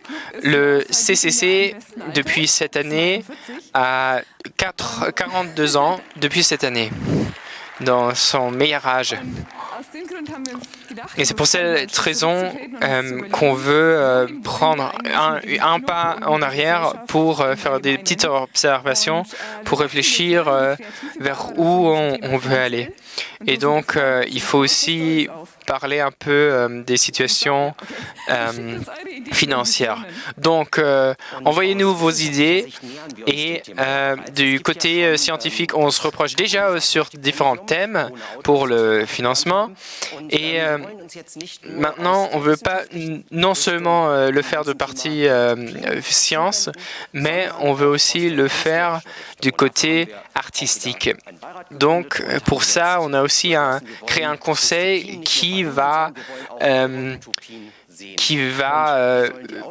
gérer les utopies qu'on veut voir pour accéder les différentes scènes artistiques. Donc, ça doit être une petite challenge pour vous. Réfléchissez sur des photos comiques, BD, musique. Le plus important, c'est que ça doit être accessible en ligne, mais additionnellement, ça doit être disponible le 38C3 et donc on verra comment ça marche, si ça marche bien. Et pour eux qui n'aiment pas le champagne, on verra qu'est-ce qu'on va boire, mais comment un projet comme ça peut être organisé? Un exemple pour un projet comme ça pourrait être le simulateur des punks au camp d'été. Et donc, pour là, il faut faire de la coordination. Les habitants doivent être bien, avoir l'accès au chunk et bien pouvoir dormir. Et un autre exemple, ça serait une petite histoire racontée audio pour parler d'un système mobilité possible. Mais bon, ça ne marche pas. Mais on peut faire un bureau ministère du futur où les gens nous racontent des mauvaises histoires des machines à fax. Sinon, un autre exemple, on continue par tous les bureaux, l'administration finissent par une mélodie heureuse. Ou un autre exemple, ou sinon, vous construisez une machine à voyage temporaire en temps. Vous allez tourner une petite documentation sur la première association sur les costumes des petits chats et vous allez nous le présenter l'année prochaine. Bon, on n'a plus le temps, donc à partir de janvier, vous pouvez aller en ligne sur l'outil et le logiciel pour nous donner des contributions, nous dire vos idées des projets. Et donc, on peut le faire ensemble et on va vous donner du conseil, on parlera ensemble. Et ça doit être déjà fini pour le 38C3. Donc, la limite, c'est le 9 février. Donc, il nous reste 2 mois pour les suggestions. Et on a hâte à voir toutes les propositions. Donc, allons-y. Merci beaucoup.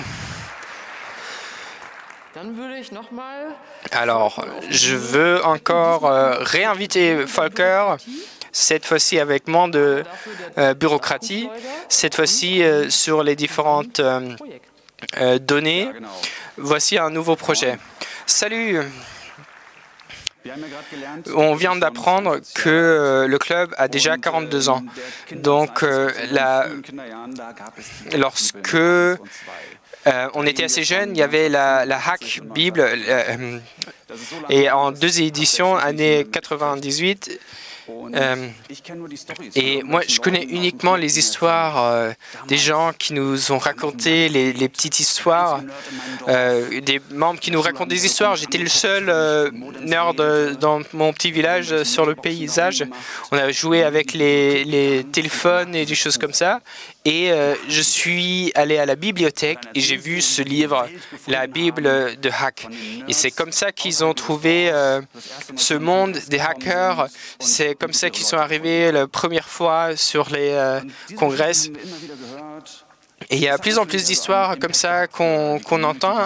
Et donc, voici l'impact que ça a eu à la communauté, avec 200 pages, avec plein d'informations essentielles. Et Un jour, on s'est dit, avec la situation historique de ces livres, ça a une certaine valeur, quel effet? Eh ben, les gens s'est dit, en fait, on pourrait faire une 3e édition. Et là, on est venu à la rédaction, on a réunifié nos forces et on a choisi un thème et on a réfléchi sur le concept. Est-ce qu'on va le refaire? Ben, en fait, on va un peu réduire les fréquences des satellites. On va prendre une année, travailler ensemble pour collecter différents articles qu'on peut prendre dedans avec plein de thèmes, avec des dernières 40 années de notre histoire. Et on a pris une belle collection de différents thèmes. Et maintenant, on a collecté tous les articles, on les a donnés à la régie. Ils sont en train d'être justifiés, contrôlés. Et fin mars, ça sera publié et disponible pour l'achat. Exact. Alors, il y a eu beaucoup de questions pendant le travail. Une des plus importantes, effectivement, oui, ça sera DIN A4, le même format que les vieux, les 2 autres vieux, donc ça peut être l'un à côté de l'autre. Et on a choisi le Catapulte comme partenaire pour la production. Et on a aussi quelques petits changements, par exemple qu'on les imprime en couleur. Et donc, si maintenant, sur vos engins mobiles, vous voulez regarder où vous allez au prochain magasin de livres, vous allez le trouver. Parfait. Si vous avez plus de questions, vous voulez plus d'informations, il y aura aussi une présentation, une option de faire des commandes en avance internes au CCC. Donc, vous pouvez aller sur le site internet de la Datenschleuder et on va actualiser notre site pour maintenir les différentes données. Et donc, suivez-nous et comme ça, vous allez être au courant, restez au courant. Ouais.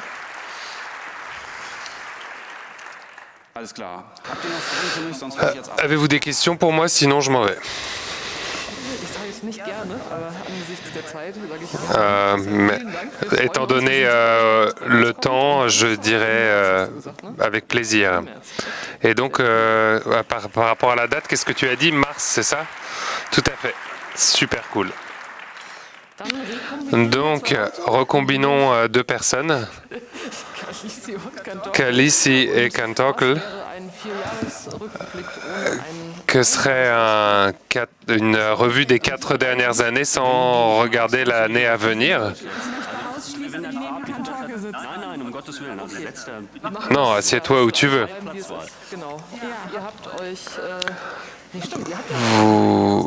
Vous n'avez pas fait une année, vous êtes allé un peu plus loin dans l'avenir. Oui, on était assis ensemble et on s'est dit, on ne peut pas toujours reporter des choses négatives. Donc on a dû vraiment aller loin dans l'avenir pour essayer d'avoir une vision positive. On a des étapes, on a surtout des étapes anciennes qu'on a pris avec nous. Surtout depuis un moment, faire du nouveau avec du vieux, c'est un de nos sujets favoris. Ok, bien que ça se passe, mais le contrôle des chats et le stockage des données sont déjà des bonnes choses. On verra ce qu'on peut raconter l'année prochaine. Est-ce que tu penses que c'est mort ou quelle est ta prédiction? Non, la sauvegarde des données était déjà morte en avance. Et la prochaine chose, c'est le Nutri-Score. Enfin, il va venir. On va essayer d'avoir quelques éléments mis en place par notre coalition et on espère pouvoir en parler au 39C3. On verra si notre vision de l'avenir a vraiment un avenir. Kantokl, à toi. Mon sujet favori, c'est la recherche sur la sécurité d'Internet qui restera et reste illégale. Et on espère que bien avant le 99C3, le paragraphe sur le hacking sera finalement supprimé. La coalition actuelle s'est déjà exprimée sur le fait qu'elle allait le faire et on espère qu'en 2024, on ait un brouillon qui soit délivré et est-ce qu'on peut légalement s'amuser un peu sur nos appareils.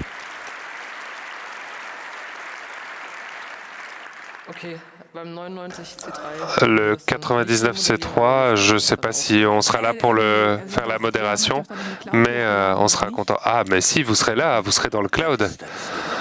Ça, c'est une super idée. Ça, c'est vraiment une super idée. Il faut qu'on travaille dessus. Et est-ce qu'on continue? Non? Ah non, on a terminé. On a eu besoin de combien de temps pour tout ça? Oh, on a encore du temps. Combien de temps on a? On n'a pas de musique.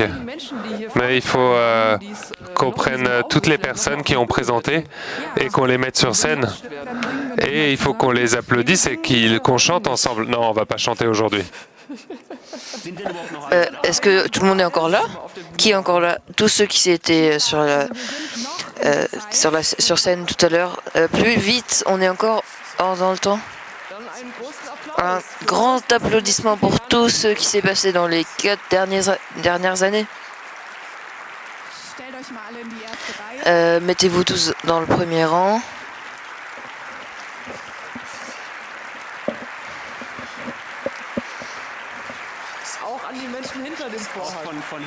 Toutes les personnes aussi derrière le rideau. Vous pouvez venir devant, s'il vous plaît. Veta, une grosse aide. Merci beaucoup d'être venu, d'être resté aussi longtemps devant vos appareils. Ayez beaucoup de plaisir encore sur le congrès et ayez beaucoup de plaisir sur l'appareil. Et on se voit l'année prochaine. Au revoir. Et merci d'avoir suivi cette interprétation de ces 3 lingots.